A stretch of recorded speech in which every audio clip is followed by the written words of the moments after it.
காலை ஒளி. எழுதியவர் திருமதி டோரா எட்வின். கடந்து போன சில மாதங்களில் நான் உனக்கு செய்த அற்புதங்களை நீ எண்ணி சொல்ல முடியுமா? அவை கடற்கரை மணலிலும் அதிகமானது. ஒவ்வொரு நாளின் தேவைகளையும் எண்ணி எண்ணி சோர்ந்து போகிறாய். அவை என் கிருபையால் சந்திக்கப்படும். ஆனால் உன் இன்றைய தேவை நீ என் மீது வைக்கும் அன்பும் விசுவாசமே அல்லவா? நீ என்னை நேசிக்கிறாயா? ஆராய்ந்து பார். என் மேல் உனக்கு பரிபூர்ண விசுவாசம் உண்டா? சோதித்து பார். உன் கவனமும் கருத்தும் எதன் மேல் உள்ளது?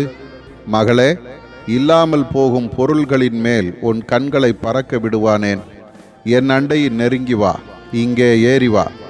என்னால் உருவாக்கப்பட்ட ஆத்துமாக்கள் தேடுவாரின்றி அலைந்து திரிவதை நீ காண முடிகிறதா?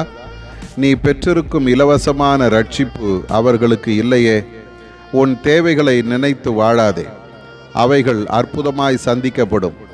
என் சுவிசேஷம் மனிதனை விடுதலை செய்யக்கூடியது. அதை உயர்த்து.